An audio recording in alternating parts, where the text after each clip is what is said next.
बिस्मिल्लाहिर्रहमानिर्रहीम। अस्सलाम वालेकुम डियर स्टूडेंट्स। लास्ट पार्ट में हमने देखा कि आर्किटेक्चर को एवेलुएट करने के बहुत सारे मेथड्स हैं और उसके अंदर जो सबसे ज़्यादा पॉपुलर है और सबसे ज़्यादा इस्तेमाल होता है वो है architecture trade off analysis method ATAM। तो इस पार्ट के अंदर हम इसको डिटेल में देखेंगे। वैसे तो मैंने बताया है कि आर्किटेक्चर को एवेलुएट करने के लिए और ऐसे मेथड जिन्होंने सिनेरियोस को इम्प्लीमेंट किया हो, एनालिसिस कर रहे हो with the help of scenarios, ये काफ़ी ज़्यादा हैं। लेकिन जो स्टैंडर्ड मेथड्स हैं जो सॉफ्टवेयर इंजीनियरिंग इंस्टीट्यूट ने बनाया है SEI कैर्नेगी मेलन यूनिवर्सिटी के अंदर, वो ATAM है। तो इसलिए हम इसको आए डिटेल में जाके देखते हैं। ATAM हमने पिछली दफ़ा भी देखा था कि एक मेथड है जिसकी मदद से हम आर्किटेक्चर को एवेलुएट कर सकते हैं। So ATAM evaluations are often conducted in 2 phases. 2 phases के अंदर इस ATAM का प्रोसेस चलता है। बेसिकली इसके अंदर 9 स्टेप्स हैं जो हम अभी अगली स्लाइड्स में जाके देखते हैं कि कौन कौन से 9 स्टेप्स हैं। लेकिन ओवरऑल इसके अंदर 2 फेजेस हैं, phase 1 and phase 2। So during phase 1, the architect describes the quality attribute requirements. सबसे पहले फेज के अंदर आर्किटेक्ट जो क्वालिटी एट्रीब्यूट्स की रिक्वायरमेंट्स हैं उनको डिस्क्राइब करेगा और फिर बताएगा कि कैसे आर्किटेक्चर इन रिक्वायरमेंट्स को पूरा कर रहा है। स्टेप 2 के अंदर we determine if a larger group of stakeholder agrees with the requirement। फिर स्टेप 2 के अंदर जो स्टेक होल्डर्स हैं वो क्या जो आर्किटेक्ट ने रिप्रेजेंटेशन दी है और डिस्क्राइब किया है क्या उससे वो एग्री कर रहे हैं या नहीं कर रहे, ये फेज़ 2 के अंदर देखा जाएगा। तो फेज़ 1 के अंदर बेसिकली हमारे पास 1 से लेकर 6 स्टेप्स तक ये फेज़ 1 है और फिर 7 से लेकर 9 स्टेप तक ये फेज़ 2 है। Let's see these steps of ATAM. It consists of 9 different steps. Number 1 is present the ATAM, then present business drivers, present architecture, identify architectural approaches. आप परेशान ना हो, इन स्टेप्स को अभी हम डिटेल में देखेंगे तो वहाँ पे आपको ये क्लियर हो जाएंगे, सारे स्टेप्स क्लियर हो जाएंगे। अभी इनका सिर्फ हम नाम देख रहे हैं और नाम से भी अंदाज़ा हो रहा है, लेकिन अभी हम इसको फिर जब डिटेल में देखेंगे तो फिर ज़्यादा अच्छे तरीके से आपको समझ आ जाएगी। Generate quality attributes utility tree, analyse architectural approaches, brainstorm and prioritise scenarios, analyse architectural approaches and present the results. Okay, first step is to present the ATAM। Last time हमने देखा था कि ATAM के अंदर 3 तरह की टीम्स हैं। पहली टीम एवेल्युएशन टीम है जो सॉफ्टवेयर आर्किटेक्चर को एवेल्युएट करने आए हैं और वो उसके ऊपर ATAM को अप्लाई कर रहे हैं। तो evaluation leader will present the ATAM to assembled project representative. Evaluation team का जो लीडर है वो ATAM को प्रेजेंट करेगा प्रोजेक्ट रिप्रेजेंटेटिव्स को, उनको बताएगा कि ATAM होते क्या चीज़ है। This time is used to explain the process that everyone will be following. इस वक्त इस स्टेप के अंदर एवेल्युएशन लीडर हर बंदे को बताएगा कि भाई ATAM का प्रोसेस क्या है, उसको एक्सप्लेन करेगा और फिर अगर उन रिप्रेजेंटेटिव का कोई क्वेश्चन है तो वो यहाँ पर आंसर होंगे और एक बैकग्राउंड बनाया जाएगा, एक कॉन्टेक्स्ट बनाया जाएगा जो रिमाइंडर एक्टिविटीज़ हैं, जो आने वाली एक्टिविटीज़ हैं उनके लिए, ताकि ये चीज़ क्लियर हो जाए कि एक्टिविटीज़ क्या हैं, पूरा प्रोसेस क्लियर हो जाए और जो रिप्रेजेंटेटिव हैं उनकी एक्सपेक्टेशन क्या है वो चीज़ क्लियर हो जाए। तो ये स्टेप इसी सारी चीज़ों के लिए रिलेटेड है। Then using a standard presentation, the leader describes the ATAM steps in brief. इस स्टेप के अंदर जैसे उसके नाम से जाहिर हो रहा है कि जो एवेल्युएशन लीडर है वो ATAM के तमाम स्टेप्स बता रहा है, पूरा प्रोसेस बता रहा है और बता रहा है कि इसके आखिर में आउटपुट क्या होगा। Second step is to present the business drivers. Again अगर हम इसके नाम पे गौर कर लें तो वहां से भी हमें इसका आइडिया हो जाएगा कि इस जगह पे भी प्रेजेंटेशन हो रही है, और क्या प्रेजेंट हो रहा है, अब बिजनेस ड्राइवर्स प्रेजेंट हो रहे हैं। Everyone involved in the evaluation need to understand the context for the system. हमें पता है कि हम जब सॉफ्टवेयर बनाते हैं तो सॉफ्टवेयर बेसिकली किसी ना किसी बिजनेस के प्रॉब्लम को सॉल्व करने के लिए, बिजनेस के प्रॉब्लम को इम्प्रूव करने के लिए, इश्यूज को रिजॉल्व करने के लिए बनाया जाता है। तो यहाँ पर जो भी बंदे एवेल्युएशन के अंदर इन्वॉल्व हैं उनको पता होना चाहिए कि हमारे पास मेन बिजनेस ड्राइवर्स क्या थे, या मेन बिजनेस ड्राइवर क्या हैं जिनकी वजह से ये सॉफ्टवेयर को डेवलप किया जा रहा है। तो इस चीज़ का हमें बैकग्राउंड नॉलेज होना चाहिए। तो यहाँ पर इस स्टेप के अंदर इन्हीं बिजनेस ड्राइवर्स की बात हो रही है। वो कौन से बिजनेस ड्राइवर्स हैं जिनकी वजह से सॉफ्टवेयर को डेवलप करने की ज़रूरत पड़ी है। In this step a project decision maker, जो नॉर्मली प्रोजेक्ट मैनेजर होगा या हो सकता है कस्टमर भी हो, presents a system overview from a business perspective. अब यहाँ पे भी प्रेजेंटेशन हो रही है, लेकिन पहले नंबर पे हमने देखा था, पहले स्टेप में एवेल्युएशन लीडर ने ATAM के प्रोसेस को प्रेजेंट किया था। अब यहाँ पर जो प्रोजेक्ट टीम है, जो डिसीजन मेकर्स हैं, सेकंड टीम जो थी उसके अंदर, या कस्टमर हो सकता है खुद, अब सिस्टम को प्रेजेंट कर रहा है from the business point of view, business के पर्सपेक्टिव से अब सिस्टम को प्रेजेंट कर रहा है ATAM की टीम को, ताकि उनको अब आइडिया हो जाए कि ये सिस्टम किस तरह से काम कर रहा है। प्रेजेंटेशन के अंदर क्या क्या चीजें होंगी, the systems most important functions, any relevant technical, managerial, economic and political constraints, the business goals and contexts as they relate to project, the major stakeholders and architectural drivers. तो अब पहले स्टेप में ATAM को explain किया evaluation team ने, और जो project के स्टेक होल्डर्स थे वो बैठ के सुन रहे थे, उन्होंने अपनी अंडरस्टैंडिंग बढ़ाई कि ATAM क्या चीज़ है, और क्वेश्चन आंसर हुए। सेकेंड स्टेप में अब प्रोजेक्ट की डेवलपमेंट टीम सिस्टम को एक्सप्लेन कर रही है, उसकी बिजनेस कॉन्टेक्स्ट को, बिजनेस ड्राइवर्स को एक्सप्लेन कर रही है, उसके अंदर जो कंस्ट्रेंट्स हैं और जो इंपॉर्टेंट फंक्शंस हैं उनको एक्सप्लेन कर रही है, बिजनेस गोल्स को एक्सप्लेन कर रही है। और अब ये किन को प्रेजेंटेशन दे रहे हैं, ये ATAM की टीम जो है उसको प्रेजेंट कर रहे हैं, ताकि उनको सिस्टम की अंडरस्टैंडिंग हो जाए। Step number 3 is to present the architecture. Again नाम से हमें जाहिर हो रहा है कि अब इसमें भी प्रेजेंटेशन इन्वॉल्व है, लेकिन अब प्रेजेंटेशन किसकी है, अब आर्किटेक्चर की प्रेजेंटेशन है। ये प्रेजेंटेशन कौन देगा, द लीड आर्किटेक्ट, जो आर्किटेक्चर जिसने डिजाइन किया है या आर्किटेक्चर टीम का जो लीडर है, makes a presentation describing the architecture. ठीक है, पहले स्टेप में हमने ATAM के प्रोसेस को समझ लिया सबने, उसके बाद सेकंड स्टेप में सिस्टम को समझ लिया, बिजनेस के बैकग्राउंड कॉन्टेक्स्ट सेट हो गए। तो अब थर्ड स्टेप में आर्किटेक्चर को एक्सप्लेन करना है और उसको प्रेजेंट करना है, जो कि लीड आर्किटेक्ट करेगा। The architect covers technical constraints. Architect जो है वो बताएगा कि भाई हमारे पास क्या टेक्निकल कंस्ट्रेंट्स क्या थे, यानी ऑपरेटिंग सिस्टम, हार्डवेयर, मिडलवेयर, क्या हमने यूज़ किए, ये कंस्ट्रेंट्स हैं, इसको सामने रखते हुए हमने ये आर्किटेक्चर इस तरह डिज़ाइन किया है। And other system with which the system must interact, और ये आइसोलेशन में सिस्टम नहीं है, ये बाकी भी सिस्टम के साथ इंटरेक्ट कर रहा है, तो उन सिस्टम्स को भी एक्सप्लेन करेगा। The architect describes the architectural approaches. अब ये आर्किटेक्ट डिस्क्राइब कर रहा है कि भाई मैंने कौन से पैटर्न्स, स्टाइल्स यूज़ किए हैं या कौन सी टेक्निक्स यूज़ किए हैं।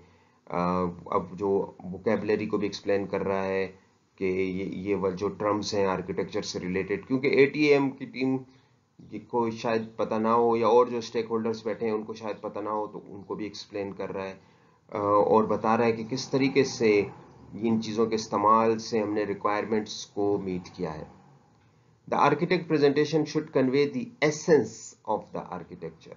अब इस प्रेजेंटेशन में पता चलना चाहिए कि आर्किटेक्चर जो बना है उसका असल, उसकी रूह क्या है, उसके एसेंस क्या है, and not wandering into secondary areas or dive in too deeply into details of just a few aspects।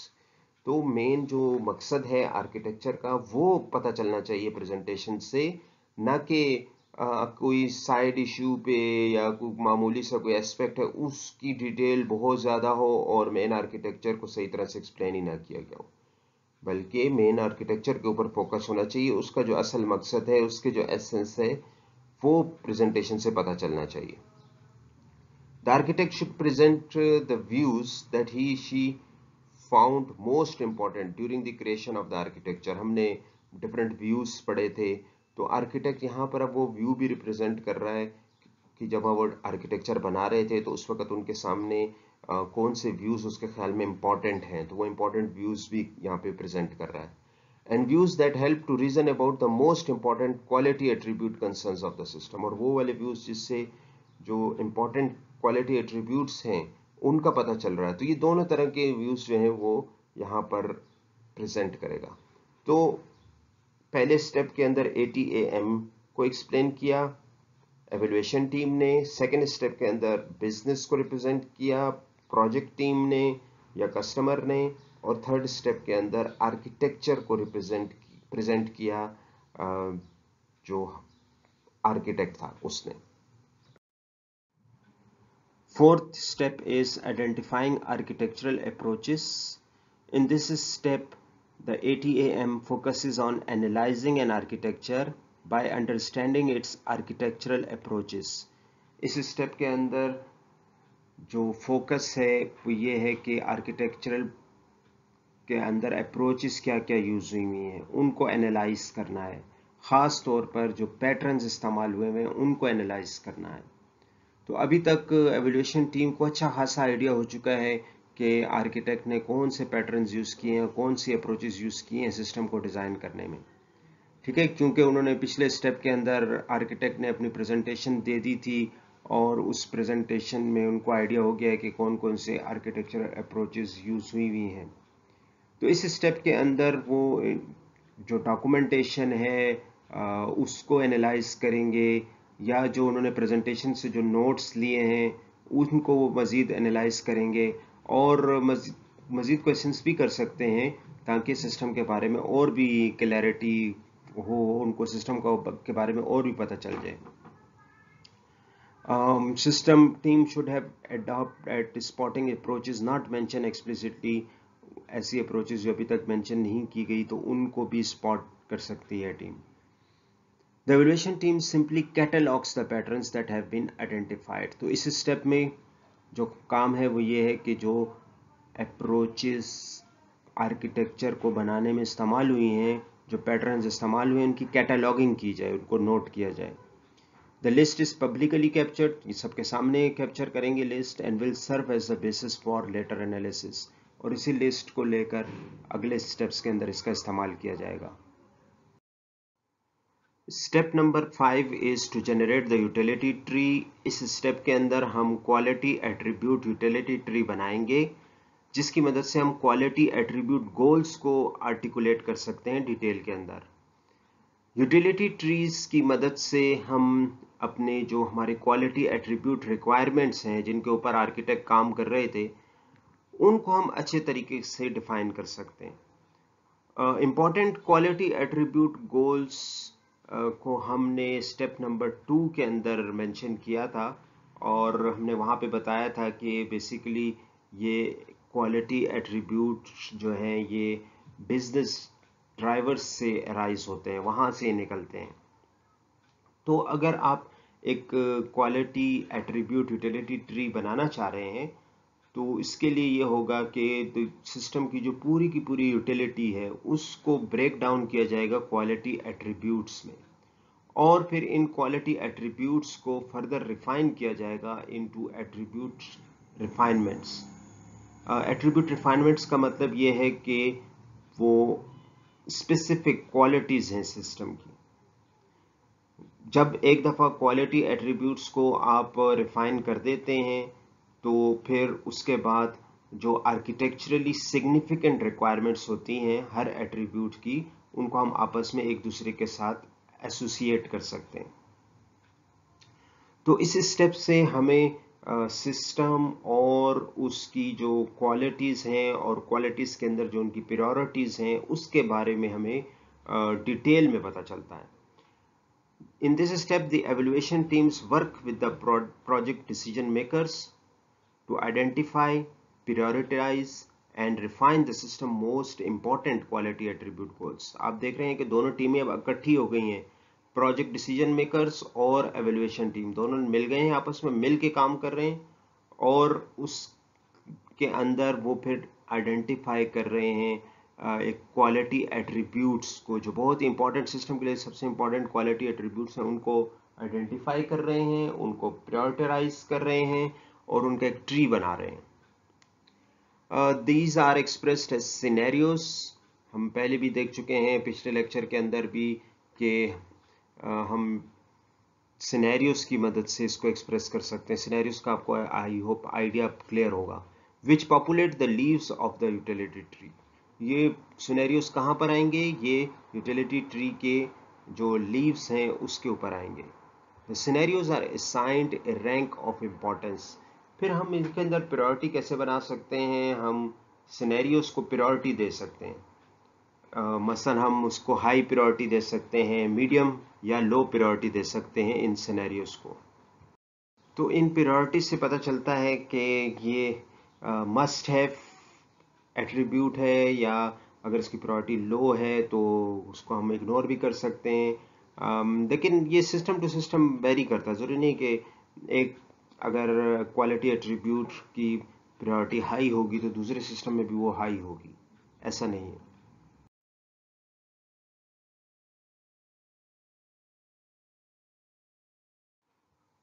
Step number 6 is to analyse architectural approaches. Step 4 के अंदर हमने आइडेंटिफाई की थी, अब हम एनालाइज कर रहे हैं।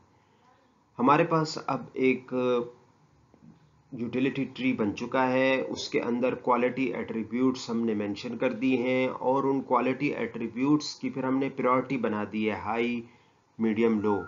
So the evaluation team examine the highest rank scenarios one at a time. तो एवेल्युएशन टीम क्या करेगी?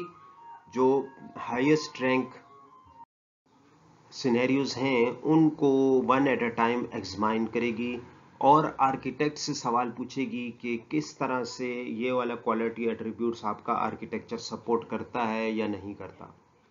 The evaluation team members probe for the architectural approaches that the architect used to carry out the scenario।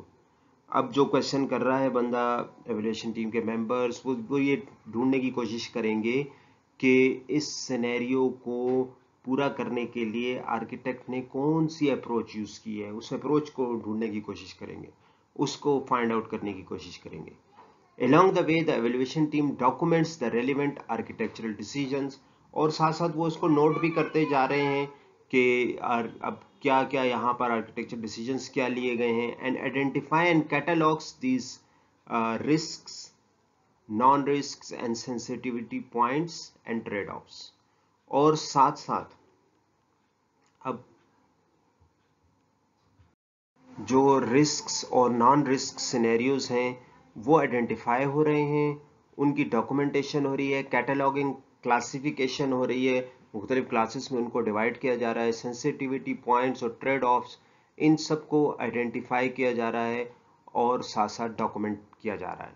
Example के तौर पे हम देखते हैं कि ये रिस्क और नॉन रिस्क और सेंसिटिविटी पॉइंट से क्या मुराद है। रिस्क की एग्जाम्पल हम देख लेते हैं कि the frequency of heartbeat affects the time in which the system can detect a failed component. Some assignment will result in unacceptable values of this response.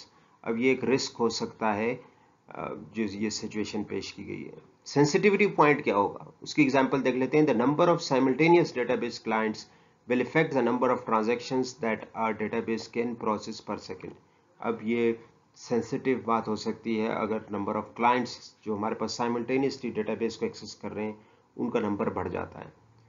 Trade off मैं पहले भी एक्सप्लेन कर चुका हूं कि एक क्वालिटी एट्रीब्यूट को आप अच्छा करते हैं तो दूसरा उससे इफेक्ट हो जाता है। उसकी एग्जांपल देख लेते हैं। The heart beat frequency determines the time for detecting a fault. Higher frequency leads to a better availability but consumes more processing time and communication bandwidth. तो हम फ्रीक्वेंसी को बढ़ा रहे हैं तो उससे अवेलेबिलिटी तो बढ़ रही है, लेकिन हमारे पास प्रोसेसिंग टाइम और कम्युनिकेशन बैंडविड्थ फिर हमें ज़्यादा चाहिए होगी। तो ये इस तरह से ये वाले पॉइंट्स आइडेंटिफाई हो रहे हैं इस स्टेप के अंदर। बेसिकली हम यूँ कह सकते हैं कि इस स्टेप के अंदर हम सिस्टम की कैपेबिलिटीज़ को रिवील कर रहे हैं। उनके बारे में हमें पता चल रहा है कि सिस्टम की क्या क्या कैपेबिलिटीज़ हैं और जो डिज़ाइन डिसीजंस लिए जा रहे हैं या लिए गए हैं उनका नतीजा क्या निकल रहा है। इसके लिए ज़रूरी नहीं कि ये बहुत कॉम्प्रिहेंसिव हो, लेकिन इससे हमें एक कनेक्शन का पता चलता है कि जो बिजनेस ड्राइवर्स थे स्टेप नंबर 2 में हमने आइडेंटिफाई किए और सिस्टम का जो आर्किटेक्चर है उनके दरमियान हमारा रिलेशनशिप क्या है।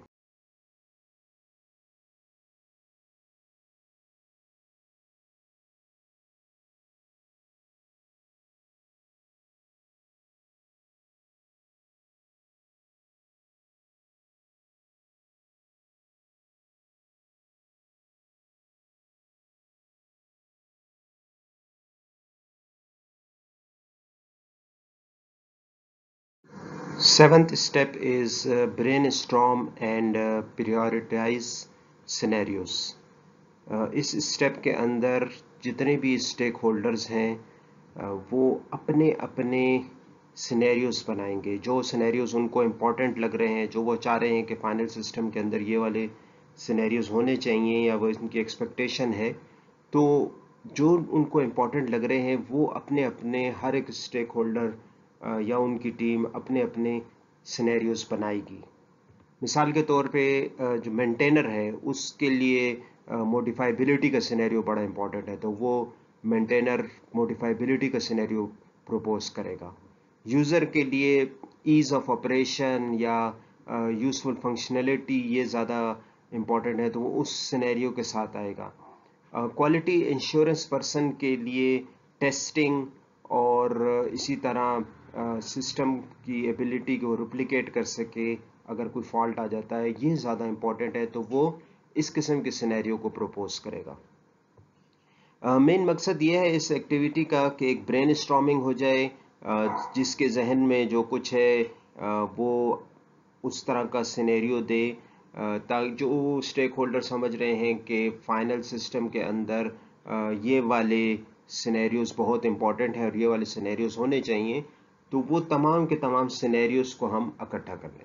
जब ये सिनेरियोज इकट्ठे हो जाएंगे उसके बाद फिर इनकी एक प्रायोरिटी बनाई जाएगी with the help of voting. आप देख रहे हैं ना कि इस स्टेप का नाम भी यही है कि ब्रेन स्टॉर्म, पहले ब्रेन स्टॉर्मिंग हुई है और फिर प्रायोरिटाइज किया गया सिनेरियोज को। तो यहाँ पर हर एक स्टेक होल्डर ने अपने अपने सिनेरियोज बना दिए हैं, अब उनकी एक प्रायोरिटी लिस्ट बनेगी, उनको प्रायोरिटाइज किया जाएगा with the help of voting. आपके पास अब सिनेरियोज ही बन गए हैं और उनको हमने प्रायोरिटाइज भी कर दिया है। तो now this prioritise scenarios is compared with utility tree. आपको याद होगा हमने एक स्टेप के अंदर जो आर्किटेक्चर था उसमें से क्वालिटी एट्रीब्यूट्स निकाल कर एक यूटिलिटी ट्री बनाया था। तो वो आर्किटेक्चर क्योंकि एक आर्किटेक्ट ने बनाया हुआ है तो उसके जहन में जो क्वालिटी एट्रीब्यूट्स हैं उसकी बेस पर यूटिलिटी ट्री बन गया था। अब हमने ये तमाम सिनेरियोज कंपेयर करने हैं यूटिलिटी ट्री के साथ।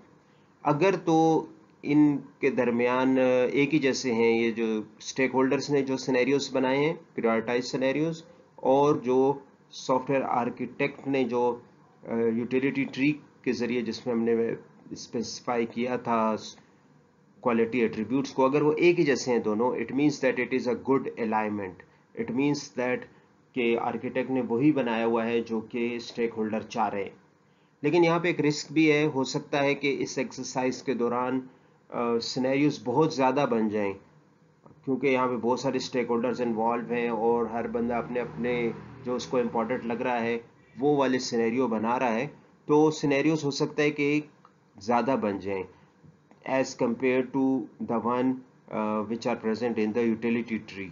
तो इसका मतलब ये है कि फिर आपका जो आर्किटेक्चर है वो उसके अंदर कोई कमी है, स्टेक होल्डर ज़्यादा चाह रहे हैं और आर्किटेक्ट ने कम क्वालिटी एट्रीब्यूट्स को इंक्लूड किया। इसका मतलब है कि आर्किटेक्चर के अंदर अभी रिवीजन की ज़रूरत है।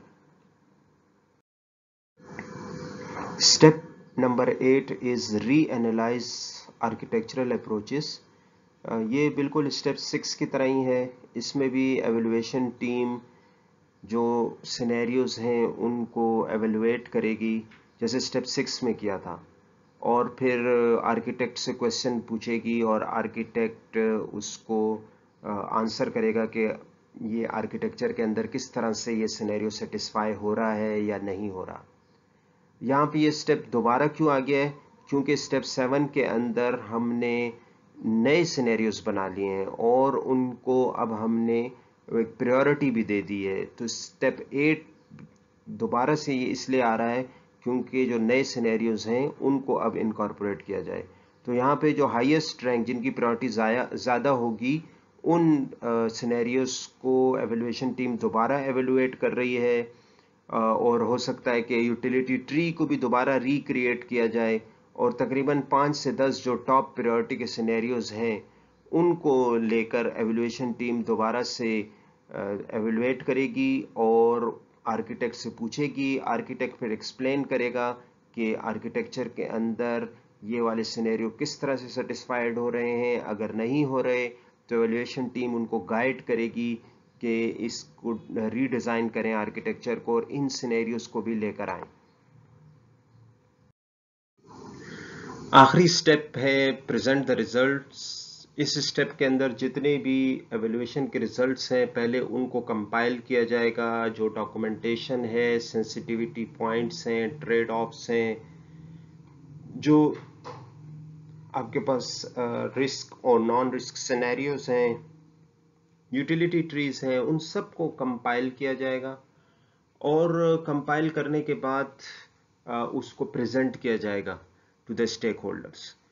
रिस्क्स को हम अगर जो एक तरह के रिस्क्स हैं उनको हम ग्रुप कर सकते हैं, उनकी रिस्क थीम्स बना सकते हैं। For example, a group of risks about inadequate और out of date documentation might be grouped into a risk theme, जिसको हम कह सकते हैं, नाम दे सकते हैं इनसफिशिएंट कंसिडरेशन।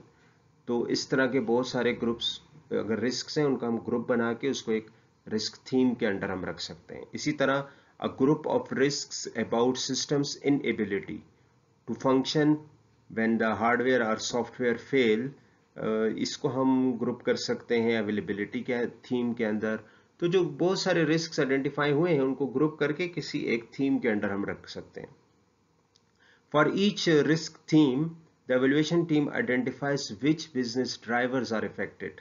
स्टेप 2 के अंदर जो बिजनेस ड्राइवर्स आइडेंटिफाई हुए थे, जो कि पूरे सॉफ्टवेयर डेवलपमेंट प्रोजेक्ट को ड्राइव कर रहे थे, उनमें से कौन से ड्राइवर्स इफेक्ट हो रहे हैं ये यहाँ से हमें इन रिस्क थीम्स की मदद से हमें पता चलेगा। तो ये एटीएम का एक और फायदा है कि इससे हम ये जो रिस्क्स हैं वो हम आसानी के साथ आइडेंटिफाई कर सकते हैं।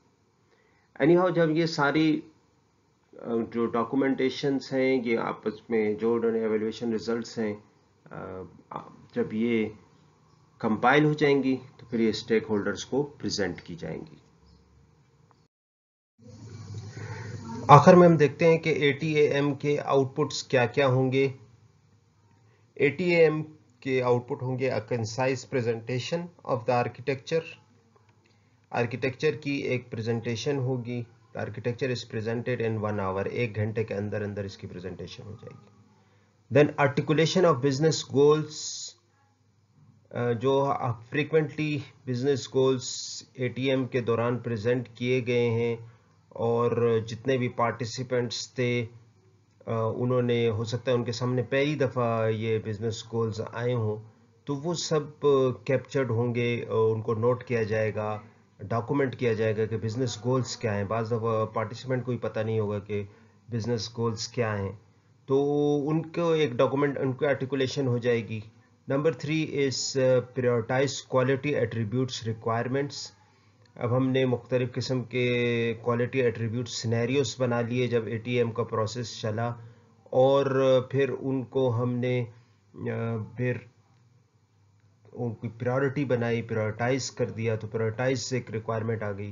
क्वालिटी एट्रीब्यूट सिनेरियो हमने लास्ट लेक्चर के अंदर कवर भी किए थे, ये क्वालिटी एट्रीब्यूट सिनेरियो क्या होते हैं।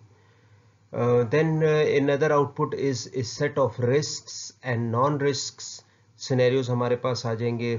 रिस्क को हम इस तरह से डिफाइन कर सकते हैं कि risk is an architectural decision that may lead to undesirable consequences.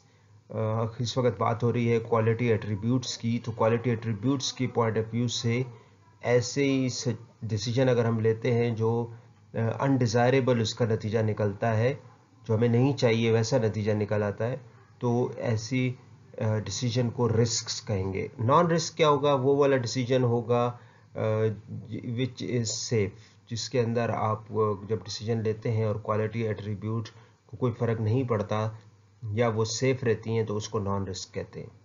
The identified risks form the basis for an architectural risk mitigation plan. तो अगर जब हम रिस्क आइडेंटिफाई कर लेते हैं कि अगर ये वाला डिसीजन लिया तो फिर आर्किटेक्चर के अंदर गड़बड़ हो सकती है, अनडिजायरेबल नतीजा निकल सकता है, जो हम नहीं चाह रहे वो रिजल्ट आ सकते हैं, तो फिर उसके लिए हमें एक मिटिगेशन प्लान बनाना पड़ता है कि अगर ये वाला रिस्क आ गया तो फिर उसको हैंडल कैसे किया जाएगा। तो ये बेसिकली जब रिस्क आइडेंटिफाई हो जाते हैं तो उसकी बेस पर ही हम फिर एक मिटिगेशन प्लान बना सकते हैं कि अगर ये वाला रिस्क आ गया तो उसको कैसे हैंडल कैसे किया जाएगा। Fifth output is set of risks theme. मैंने जैसे बताया आपको कि जिस वक्त रिस्क्स आइडेंटिफाई हो जाते हैं उनको ग्रुप कर दिया जाता है और ग्रुप करके एक थीम के अंडर रख दिया जाता है, तो एक रिस्क थीम आइडेंटिफाई हो जाती हैं as a output of ATM। When the analysis is complete, the evaluation team examines the full set of discovered risks. जितने भी रिस्क आइडेंटिफाई हुए हैं प्रोसेस के दौरान उन सबको देखा जाता है और फिर उन सबको एक थीम, जो उनकी रेलिवेंट थीम है, उनके अंडर कैटेगराइज कर दिया जाता है।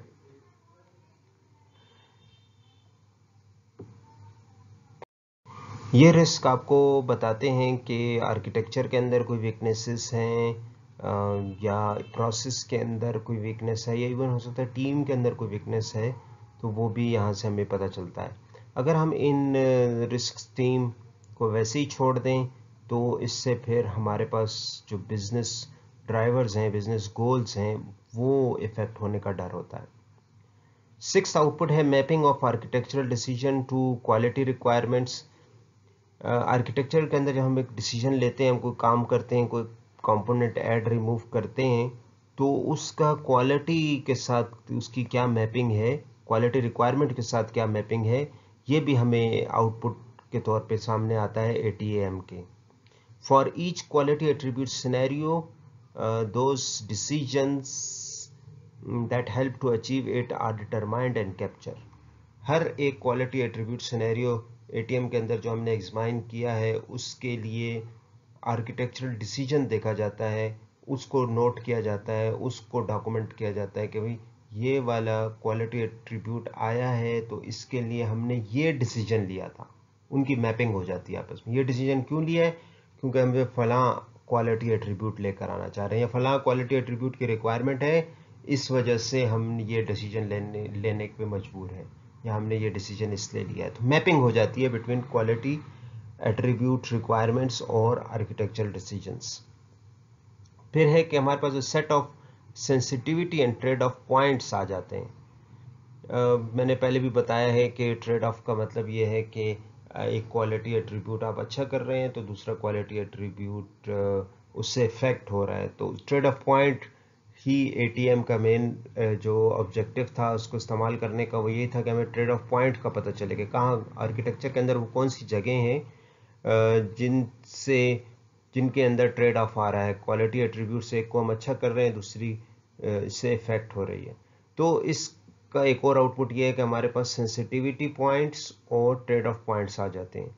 These are the architectural decisions that have a marked effect on one or more qualities. ये बेसिकली आर्किटेक्चरल डिसीजंस हैं जिनका क्वालिटी एट्रीब्यूट्स के ऊपर असर होता है।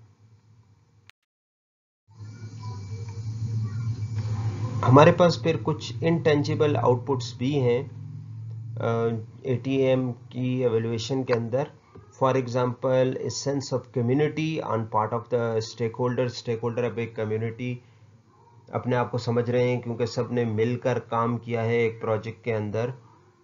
Then we have open communication channel between architect and stake holders. अभी तक आर्किटेक्ट अकेला बैठ के काम कर रहा था, लेकिन अब वो स्टेक होल्डर्स के साथ आके कभी उनकी प्रेजेंटेशन सुन रहा है, कभी अपनी प्रेजेंटेशन दे रहा है, कभी उनके क्वेश्चंस को आंसर दे रहा है। तो उनके दरमियान कम्युनिकेशन खुल गई है, अब वो बातचीत कर रहे हैं आपस में। Then we have a better overall understanding of all participant. जितने भी पार्टिसिपेंट हैं उन सब को अब अंडरस्टैंडिंग उनकी बढ़ गई है आर्किटेक्चर की भी। उसके जो जो वीकनेसेस हैं वो भी उनको पता चल गए हैं, जो स्ट्रेंथ्स हैं वो भी पता चल गई हैं। तो ये इंटेंजिबल आउटपुट्स हैं ATM के। While these results are hard to measure, को measure तो नहीं कर सकते, they are no less important, लेकिन ये important हैं than others and often or longest lasting, और काफ़ी लंबे टाइम तक ये रहने वाले हैं। ATAM को हमने देख लिया कि ये एक बड़ा प्रोसेस है और इसके अंदर 9 स्टेप्स हैं। It requires 20 to 30% days of effort. Evaluation team की इतनी एफर्ट लगती है 20 to 30% डेज, और उसके अलावा आर्किटेक्ट और स्टेक होल्डर्स की एफर्ट इसके अलावा है। तो इतना ज़्यादा टाइम आप लगा रहे हैं, वो अगर कोई लार्ज और कॉस्टली प्रोजेक्ट है जिसके अंदर कोई गलती की गुंजाइश नहीं है कि हम आर्किटेक्चर के अंदर कोई गलती कर सकें, वहाँ पे तो ये सेंस बनती है कि आप इतनी ज़्यादा एवेल्यूएशन के ऊपर टाइम लगा दें और इतनी एफर्ट लगा दें। लेकिन अगर एक छोटा प्रोजेक्ट है तो उस पर फिर ATM को इस्तेमाल करना जो है waste of time and effort होगा। इसके लिए फिर हमारे पास एक लाइट वेट आर्किटेक्चरल एवेल्यूएशन का प्रोसेस मौजूद है जो कि ATM के ऊपर ही बेस कर रहा है, लेकिन ये स्मॉलर और लेस रिस्की प्रोजेक्ट्स के लिए। So we have a light wait architecture evaluation method. ये हो सकता है कि एक दिन के अंदर ही सारा का सारा प्रोसेस काम कर ले, हो सकता है आधे दिन की मीटिंग में आप सारी ये लाइट वेट आर्किटेक्चर एवेल्यूएशन कर सकें। और इसके लिए ज़रूरी भी नहीं कि हम बाहर से बंदे बुलाएं, ऑर्गेनाइजेशन के अंदर की जो मेंबर्स हैं वो काफ़ी होंगे, उसके साथ ही हम ये लाइट वेट आर्किटेक्चर एवेल्यूएशन कर सकते हैं। और अब इसके लिए क्योंकि हमारे पास सिक्योरिटी का लेवल लो हो गया है और ऑब्जेक्टिविटी भी हमारे पास लो हो गई है, तो ज़रूरी इसका मतलब ये है कि फिर हम आर्किटेक्चर को इतने डीप जाके फिर उसकी एवेल्यूएशन नहीं कर सकते। लेकिन क्योंकि पार्टिसिपेंट सारे ऑर्गेनाइजेशन के अपने ही लोग हैं और उनके तादाद भी कम है, तो एज़ कम्पेयर टू ATM इसका मतलब ये है कि हर कोई अगर अपनी अपनी राय देगा और अब एक अंडरस्टैंडिंग डेवलप होगी तो उसमें बहुत कम टाइम लगेगा। जैसे मैंने बताया एक दिन के अंदर भी ये प्रोसेस हो सकता है। स्टेप्स और phases of light weight architecture evaluation को can be carried out more quickly, जल्दी से हो सकते हैं as compare to ATAM। Typical agenda वही आप देख रहे हैं कि 9 पॉइंट्स हैं, जो 9 स्टेप्स हमने ATAM के देखे थे वही 9 स्टेप्स यहाँ पर भी हैं। Present ATM, present business drivers, present the architecture, identify architect, वही सेम है। Create the utility tree, analyse, brainstorm scenarios, वही स्टेप्स वही हैं सारे, लेकिन इनका टाइम कम हो गया 4 to 6 आवर्स के अंदर अंदर। Presentation, the participant already familiar with the process, तो इसके अंदर प्रेजेंट करने की ज़रूरत ही नहीं है। और आपने से 15 मिनट के अंदर बिजनेस ड्राइवर्स एक्सप्लेन कर दिए आधे घंटे के अंदर। तो आप देख रहे हैं कि टाइम साथ साथ लिखा हुआ है, तो इस वजह से इसके अंदर ओवरऑल टाइम कम लग सकता है। सिर्फ इस स्टेप में 2 से 3 घंटे लग रहे हैं जहाँ पे सिनेरियोस को एनालाइज किया जा रहा है, बाकी उसमें रेस्ट में टाइम कम लग रहा है। So let's sum up this lecture. If a system is important enough for you to explicitly design its architecture, system बहुत ही इम्पॉर्टेंट है और हमने उसका आर्किटेक्चर अच्छे तरीके से एक्सप्लिसिटली डिज़ाइन करना है, तो फिर इस आर्किटेक्चर की एवेल्यूएशन भी ज़रूरी होगी। The number of evaluations and extent of each evaluation may vary from project to project. कितनी एवेल्यूएशन करनी है, किस लेवल पे जाके एवेल्यूएशन करनी है, ये प्रोजेक्ट टू प्रोजेक्ट वेरी करेगा। छोटा प्रोजेक्ट है, बड़ा है, इम्पॉर्टेंट है, गैर इम्पॉर्टेंट है। The designer should perform an evaluation during the process of making an important decision. Designer जो साथ साथ बना रहा है, वो हमने 3 टाइप्स देखी थी कि डिज़ाइनर खुद भी एवेल्यूएशन कर सकता है, नंबर 1। नंबर 2 अपने पीयर को कह सकता है कि एवेल्यूएशन करे, और नंबर 3 किसी आउटसाइडर को बुला के एवेल्यूएशन करा सकता है। तो डिज़ाइनर जो इम्पोर्टेंट डिसीजन ले रहा है, साथ साथ एवेल्यूएशन आर्किटेक्चर की खुद कर रहा है। लाइट वेट एवेल्यूएशंस भी हो सकती हैं, can be perform several time during a project as peer review exercise. और फिर हमने ATAM को देखा कि वो एक कंप्रिहेंसिव मेथड है जिसके अंदर 9 स्टेप्स हैं, और उसकी मदद से हम सॉफ्टवेयर आर्किटेक्चर्स को एवेल्यूएट कर सकते हैं। इसके अंदर फिर हमने देखा कि इसके अंदर डिसीजन मेकर्स इन्वॉल्व होते हैं और स्टेक होल्डर्स इन्वॉल्व होते हैं, और फिर एक एवेल्यूएशन टीम आती है बाहर से, और वो सब तीनों टीमें मिलकर फिर काम करती हैं। Articulate a list of precise quality attributes requirements in the form of scenarios. फिर सिनेरियोज बनाते हैं वो क्वालिटी एट्रीब्यूट्स रिक्वायरमेंट को रिप्रेजेंट करने के लिए, and by eliminating the architectural decisions relevant to carrying out each high priority scenarios। फिर इन scenarios को priority दी जाती है। फिर देखा जाता है कि इन scenarios को या इन quality attributes को आर्किटेक्चर में लेकर कैसे आएँ, क्या डिसीजन लें, आर्किटेक्चर के अंदर क्या चेंजेस करें कि ये रिक्वायरमेंट्स आर्किटेक्चर के अंदर आ जाएं। पहले वो एवेल्यूएट करते हैं कि क्या ये रिक्वायरमेंट्स आर्किटेक्चर में मौजूद हैं, अगर मौजूद हैं तो ठीक है, अगर नहीं है तो फिर उसको किस तरीके से लेकर आएँ।